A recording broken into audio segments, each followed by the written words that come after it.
it all goes back to number one, it's lack of communication. Because if you communicated correctly with that property not being leased, like for example, if you have a house and I don't call you for a month, and then finally a month later I call you and say, hey, I think we need to decrease the price, that's a different conversation if I'm calling you every 5 days.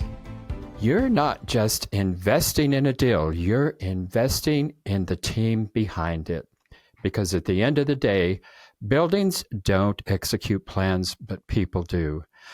But what if the best operators aren't just local or even in the same time zone? In this episode, you'll meet someone who turned operational chaos into clarity, who built a company, sold it, and then built something even better, not just for himself, but for every investor tired of bottlenecks, breakdowns, and burnout. So discover how discipline, systems, and virtual workforce strategies become an unexpected edge, and why smart investors are paying close attention.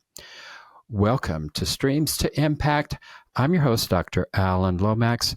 I'm a psychologist professor who lost everything in 2008 crash and found healing, not just through investing, but by learning to trust again in people, in purpose, and in the power of smart systems. This podcast is for professionals who built success and are now ready to build freedom.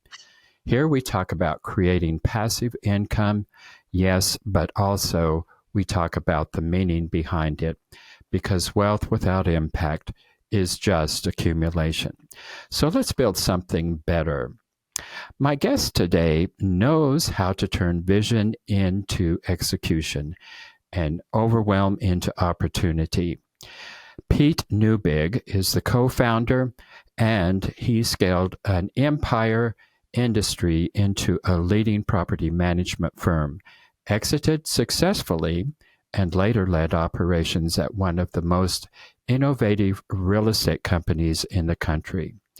Today, he's the CEO of VPM Solutions, a platform that helps real estate professionals scale with global talent, operational discipline, and unmatched efficiencies. His story is one of reinvention, systematization, and the kind of leadership every passive investor should be looking for. So Pete, welcome, and let's rewind a bit. Take us back to the early days of building an empire industry, and what drove you to start that business, and what were the toughest operational lessons you learned along the way? Well, thanks, Dr. Lomax, for having me here today. Really appreciate the opportunity. That one question is a lot to pack in that one question. So I'll just kind of start from the beginning of my entrepreneurial journey. I was 41 when I started my entrepreneurial journey. I had worked for 4 or 5 companies throughout the last 20 plus years before that. So I started, when I graduated college at like 21, and I worked till I was 41. So for 20 years, I was in the IT industry. Mm-hmm. And the one thing about the IT industry, especially back in the 90s and early 2000s, was that it paid well, but it wouldn't make you wealthy, right? So you always got paid just enough that if you wanted to start your own thing, man, you're like, oh man, I really don't want to take that hit because I'm getting paid pretty good. Also, technology is always changing, super fun until it wasn't. And I just remember one day I'm sitting there in my office and I'm making really good money, but I just didn't want to be there anymore. And I felt that there was something better for me. So I went home that night and I told my wife, and I said, hey, a piece of me flecks off and dies every time I drive to that office. Mm-hmm. Like there's something more that I can do. And she said those famous words that I tell everybody now, like, I believe in you, like whatever you want to do. So it took me a year, but I ended up starting Empire Property Management on the side, kind of a side hustle. And first it started taking my time in the mornings, then it took my time at lunchtime, then it took my time in the evenings, and it was already taking my weekend time. And once I realized I have something here, you would think that I would have quit my job and started really go into that business? No, but I hired a business coach first. While I still had a job, I was hired a business coach because I knew that I knew IT, but I didn't know anything about marketing, sales, operations, HR, and finance. So, so I hired the business coach, and he was the one who really was leading me to like, hey, man, I think it's time, that you quit your job and start the business. So I had a business partner, Steve Rosenberg, and we decided like I was going to quit my job, and I did. December 1st of 2012 was the last time I was employed by somebody until I sold my business back in 2019. And so the main reason was I just wanted more out of life. I just thought like I can do more. My family, my uncles, my grandfather were businessmen. Um, Unfortunately, they never taught me how to run a business, but I saw them from afar, and I saw how they and my cousins lived, and then how I lived. And my dad was a firefighter, my mom was a house mom, and they were living in Westchester County. I was living in the Bronx. They were going to better schools. I was going to public school. They had nice cars. I had a hoopty, and I could just see the difference of owning a business, how it could really impact your life, your kids' lives, and now my cousins are 50 years old. Their kids, they have a business. The kids are in the business. It became a legacy. So I decided I was going to go ahead and start this business to do property management. And this is back in 2011. I started in 2012. I quit my job. I was grinding, Dr. Lomax. I was working 80, 90-hour weeks. I finally quit my job, and I was still working 80, 90-hour weeks to get the business going, right? It's like, it's kind of like that water pump where you got to keep pushing the pump down and down and down until finally like a little speck of water comes out and finally it starts flowing. And that's what we did. And we built the business. Did not know of anyone else doing single family property management. And this is back in, 12. Mm-hmm. So internet really wasn't what it was. And I thought I actually built the industry. Like I thought like I was like, because everybody I knew did multifamily management. Mm-hmm.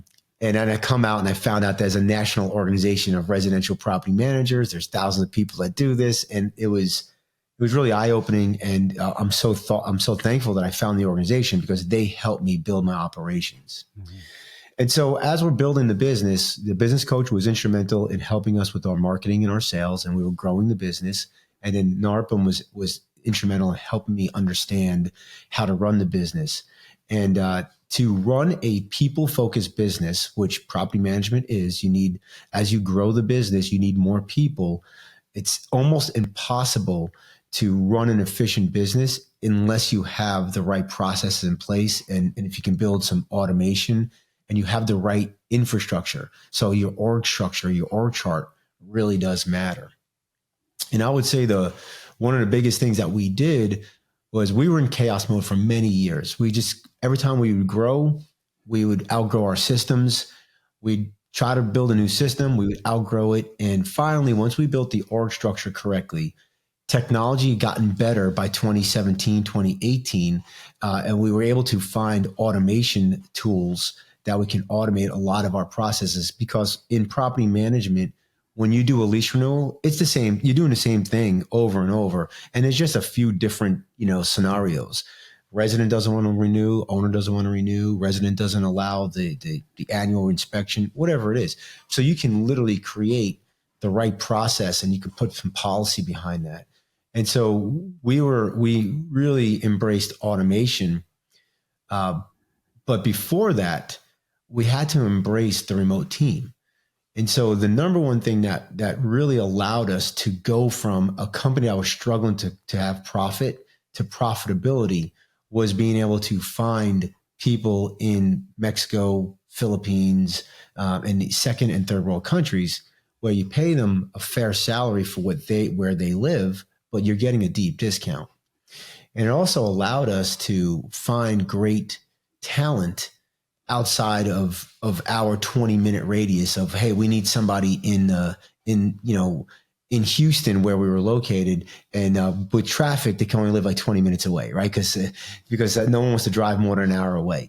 So we were able to really find bilingual folks, college educated, to really do our entry level jobs. And I was able to hire 3 people for every 1 person in the States based on the math. Mm-hmm. And because of that, we were able to handle way more tasks. And my US based team were able to level up, which allowed me to level up. And so all of a sudden, instead of me wearing 4 or 5 hats, I was wearing 1 hat, CEO. My property managers weren't doing $10 an hour jobs. They were doing their $50,000 a year jobs by being asset managers. And so we were able to, to level everybody up. And at the end of it, right before I sold, I was working about 20 hours a week. So I went from those 90 hours early on, hiring the staff, growing the business, creating automation, and leveling everybody up to the point where I was working about 4 hours a day. And then circumstances decided, my business partner and I, he really wanted to sell. I was kind of happy where we were, but he wanted to grow and move on. So we sold the business, and I took a job with that company, Mind Management, for about a year and a half. And I realized that I was no longer employable. And so I created VPM Solutions. And the reason why I created VPM was it had helped me using remote team members, and it literally went from, no profitability to negative to profitability. And also it helped, I noticed that it helped, I had 23 people working for me as remote. And those 23 people were making more money than they ever made. They pull themselves out of poverty. So I'm like, this is like a triple win, right? As a company, I could win. I can make revenue, and I can hire people. I can get people jobs in Philippines, Mexico, El Salvador, Costa Rica. And I can help small business owners become profitable, and many of them for the first time in their life. So we built the platform VPM Solutions, and now we're about 4 years in, and we have about 12. I think it's like a little over 1,200 jobs that are posted and filled to the platform, and we got people getting work because they're able to connect through our platform, which is pretty cool. Well, that's an interesting trajectory there. So, so you sold your company, and then you went to work for the company that you had just sold, which isn't an unusual transition. There are a lot of entrepreneurs do that for a number of reasons. One, they know that company, and on the exit of that company, they want to be sure that it's a successful company after they exit, and so they stay on for those reasons. But that could have been a wonderful retirement moment for you.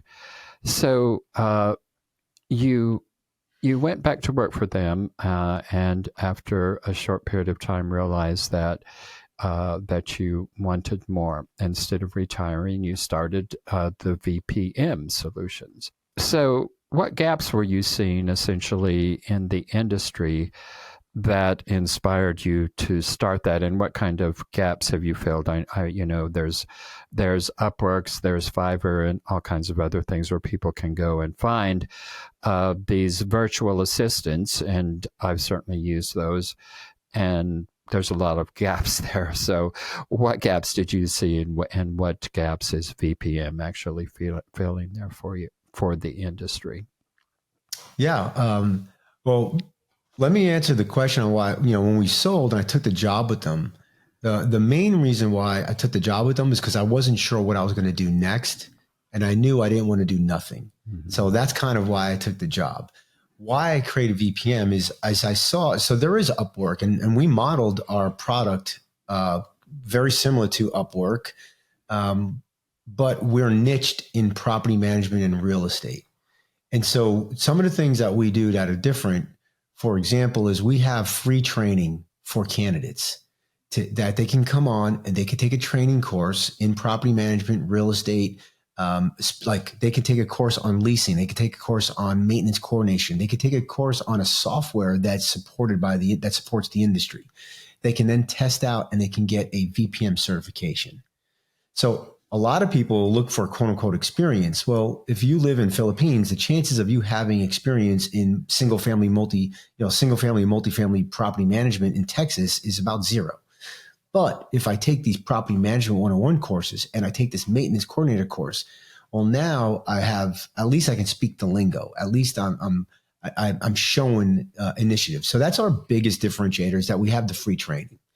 The next thing we offer is, because we're so niche down, you can actually search and sort by specific skills inside the industry or specific software inside the industry.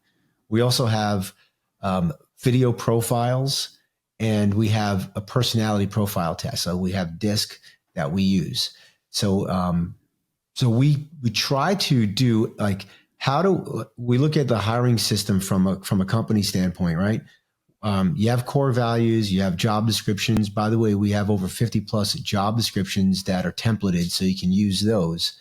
Then you have your training, and then you have your personality profile. So what we do is we try to build tools that will help the company find the right person for them. We also built an application tracking board, so you can search and sort people, and you can easily identify where they are in the hiring process. And then you hire them and you pay them through our platform, and the remote team member enters time in the platform. It's all free for the company side. When they pay the virtual team member pays us a small percentage, is how they pay us. Yeah.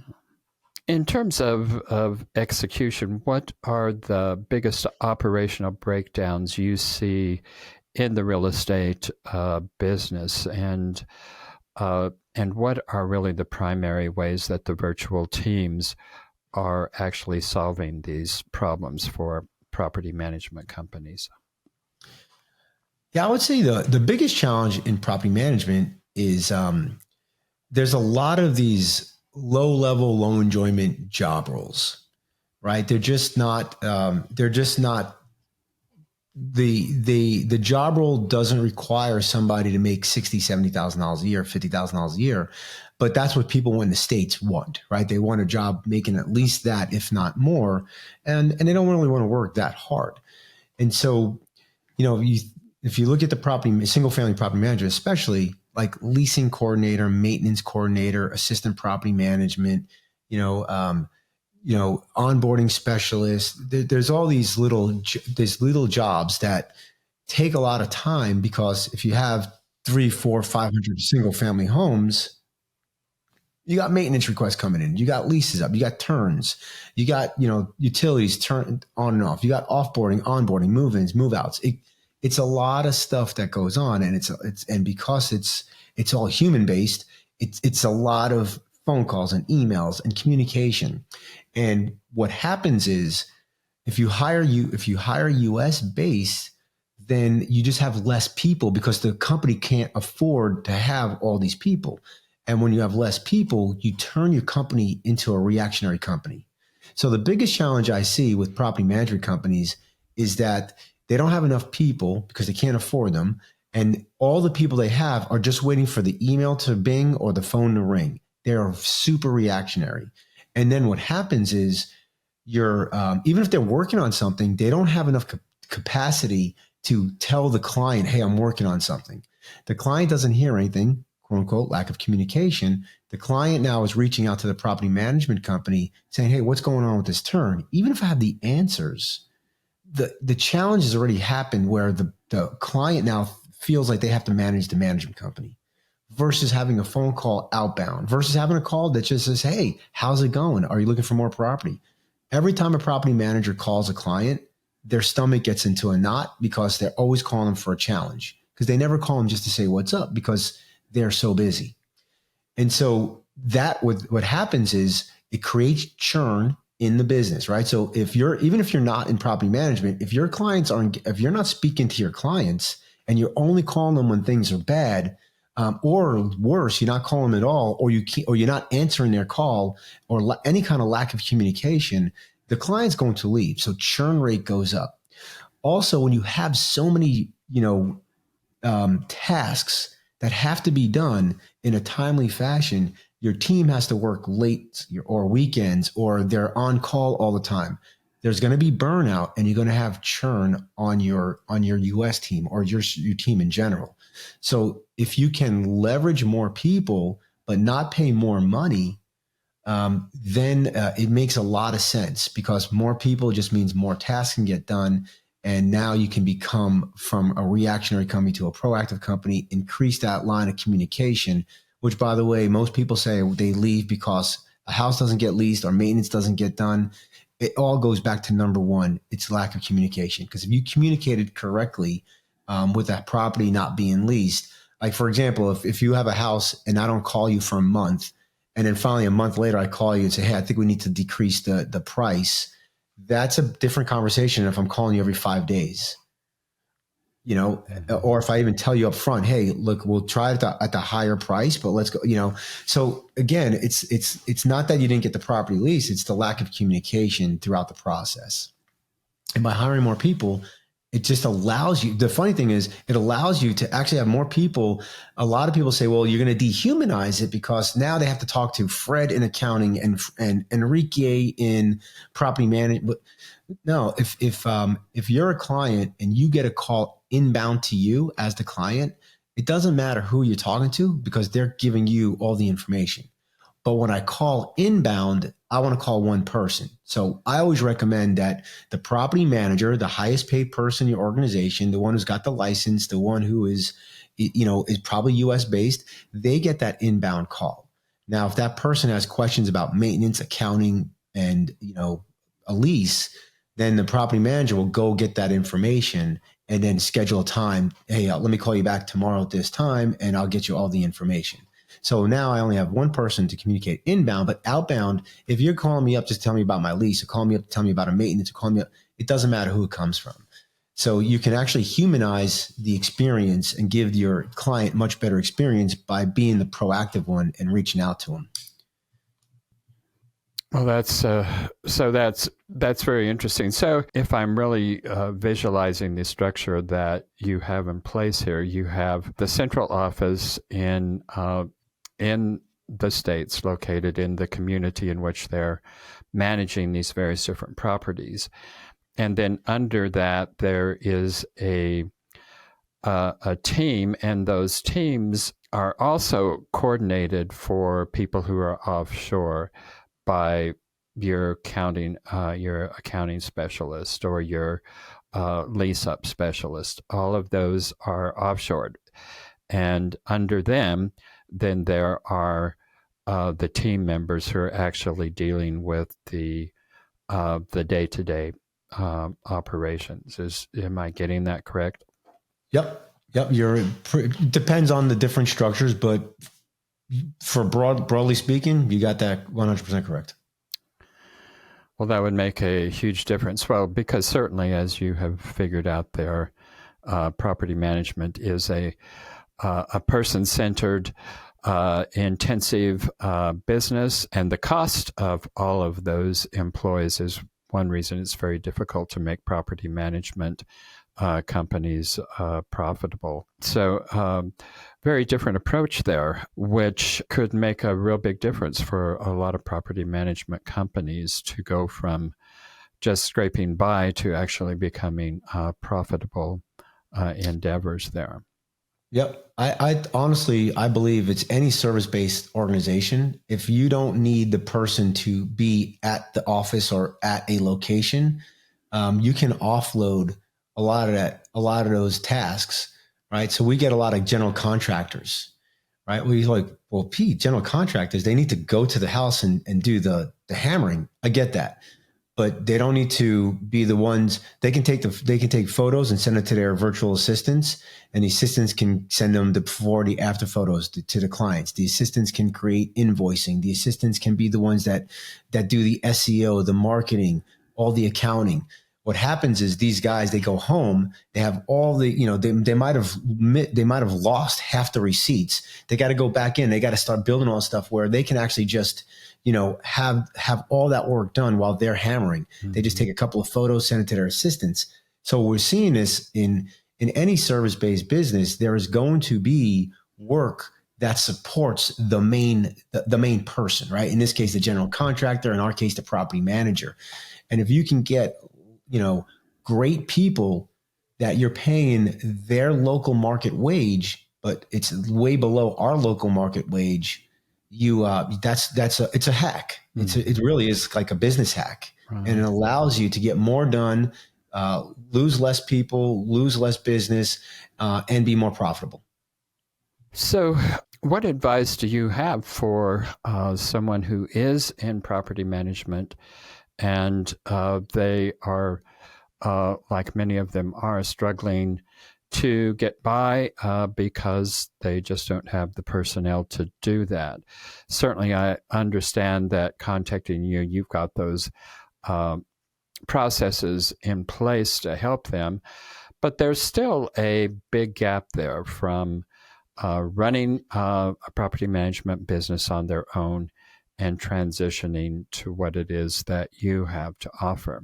So you've got the training for the operational side. How do you help a property manager step into this endeavor? Yeah, well, we also offer recruiting services. So we have a white glove service, which is free, where we'll help guide you through the process, and we also offer a gold glove service, which is a paid for service, but we handle everything. But even before that, it really goes to Dr. Lomax. It goes to the mindset, right? How do I even I have to believe that I can hire somebody remotely 2, 3, 4,000, 6,000 miles away that can actually work for my business. And so the first questions that we normally get is, well, how does that even work? Right? What can they even do? How do I manage them? How do I know they're not going to steal from me? And so these are the questions that we try to help people when they're kind of on the fence. What we see is some people, they bump into a friend goes, oh yeah, I got a virtual assistant saving my life. And then they say, okay, I want a virtual assistant. And then we ask, well, what is that virtual assistant going to do? And they're like, well, I don't know. And so the first thing you have to do is once you get the mindset, it's like, this can work. I can hire somebody remote, and I'm going to trust the process. The next thing is you have to really determine what that person's going to do. And that becomes the job description. And I'm not talking about like answer phone calls, all other duties assigned by manager, right? That is not a job description. The job description is what I call the rules of the game, or the rules of how to operate the seat. Because in my company, there's a bunch of seats. They're called job roles. And in that seat, you have to understand how to operate the seat. That's called the job description. And then I want to find the right person in the seat. That's called personality profile. Right? And if you get on the boat, that's called core values. So what we do is we try to teach people, like, the first thing you need to know and really understand is what is the job role? Let's get really you don't have to post a job with every bullet point, but your job description has every bullet points. And then you can write the job role or the job description for the right attitude for the person you're looking for, because we truly believe these are entry-level jobs. I'm not Elon Musk. I'm not sending people to Mars. I am literally just trying to do lease renewals, maintenance coordination. So I don't need somebody with 50 years experience and a PhD. What I do need is somebody who has those same core values as I do as a company. Okay. So if, provide customers with a wow experience, integrity, positive, whatever those are, that's the type of person you're looking for. And those are the type of questions you should be asking in your interview. The next thing is they need to understand how to operate the seat. So if I write a job posting that says, hey, this is the type of person I'm looking for, these are the things they have to do, and then this is the type of personality for that job role, I'm going to attract the right people. I don't want to attract 1,000 applicants. I want to attract 10, and then I want to weed them out and find the best fit for our business. So we try to, because what we found, most businesses, not just property management, they have a process for everything except hiring. When I'll be in a room with 100 people, I'll tell everybody, okay, who here has a process for hiring? Stand up. Like 3 people will stand up out of 100. It's crazy. So what we do is we teach them. That's what the white glove does. We kind of give them our hiring process and we walk them through it. That's why it's free. For gold glove, hey, I don't have time to learn a process. I'm just going to trust your process. And then we use our process and we handle all of that. But those are the things that we do. And then of course, once you hire somebody, you have to grade them. And that's where key performance indicators come in. Mm-hmm. So every job role, every job description that we have on our platform, we have recommended personality profile and recommended KPIs for that job role. I'm a big fan as a CEO that everybody in your organization should have at least one number that they're striving for. And that would be the KPI. Yeah. Well, I'm frequently surprised at the level of education and the talent that is out there. And I have some excellent assistants myself. The issue that I continually run into is the language barrier. These individuals understand English and they can write and communicate quite well in English, but I cannot understand them. The accents are so strong that it is challenging to have a conversation with them. Do you run into that? Yeah, of course. I mean, we have over 42,000 people on our platform. Not everybody is going to speak perfect English. The way we get around that is we do have an English test on our platform. So, okay, conceptually, do you understand the English language? But we also have a video resume. So most people on a platform that have a video resume. So you can go on our platform and watch the 30-second, 1 minute video resume and determine right then and there, do they have the level of English you're looking for? If it's back office workers, I may pay a little bit less. And what I found is like English proficiency, the better they speak the language, the more money that they can command. Mm-hmm. So if you have a tight budget, but it's going to be real back office stuff, and you can do most of your communication through email, and it's going to be good enough, then you can hire somebody with a little bit less skilled in understanding them, knowing that you're going to have to do a lot of email or WhatsApp texting to understand them.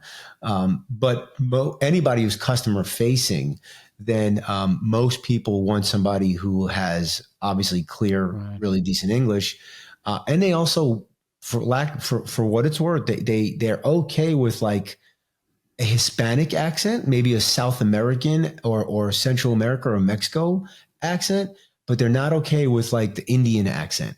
And for some reason, I think what happens is the U.S. customer, when they get that South Indian accent, they've been taught, well, that's just some call center somewhere. And these are folks that are directly hired, right? So it's called a direct hired contractor. So it's not some call center in the Philippines. It's actually somebody who works with you full time in the Philippines. Mm-hmm. So that's why for us, it's important that we have candidates, all over the country. All over the world.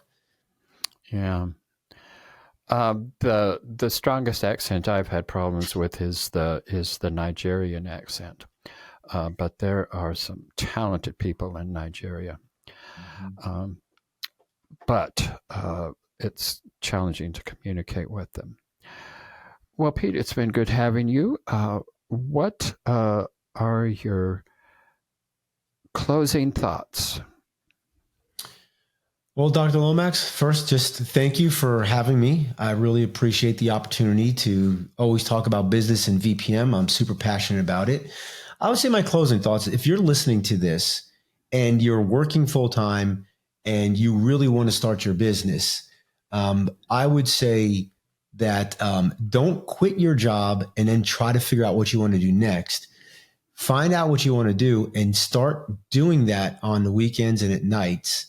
And then clear up any debt that you may have if you can. So this way you can take advantage of the opportunity, because you will make less money those first 3 or 4 years than you're making today when you start a business. And if you're smarter than me, you wouldn't start a business, you actually buy one. So maybe you want to buy a business that already has revenue coming in. That would probably be smarter. I am a glutton for punishment starting two businesses. And then if you're running a business and you're service-based and you're having trouble getting that profit, I would throw people at the problem first using remote team members. Then that allows you to kind of let the dust settle. And then I would look at what software in your industry can you utilize to create some automation? This way you can have the same people, but now you can double in business, and you don't have to increase your workforce. So of course, AI is huge now. So leverage automation, AI, and utilize the remote team members to even help you build those processes out is the way I would go about it. So those are some parting thoughts. Yeah. Well, thank you, Pete, for being with us. And you can find Pete at his website, which is vpmsolutions.com. Thank you, Pete, for being with us. And enlightened investors, thank you for joining us once again. Please take a moment to like, share, and subscribe, and we'll see you in the next episode. Thank you for tuning into Streams to Impact, brought to you by Steed Talker Capital, a company empowering passionate professionals like you to develop multiple streams of passive income built on solid passive real estate investments. As a significant part of our endeavors to make a cosmic and meaningful impact for this world, Steed Talker Capital contributes significant portions of our profits to activities and organizations committed to better understanding the equine. These endeavors attempt to enhance the treatment of horses worldwide. Steed Talker Capital, working for a world where all creatures great and small flourish abundantly. If you are ready to learn how our passive investors have earned an average 33% annual return on their investments, schedule your complimentary passive income to Prideful Impact consultation. Obviously, we cannot continue indefinitely to offer these valuable consultations for free, so grab your passive income to Prideful Impact consultation while you still can. Go to steedtalker.com passive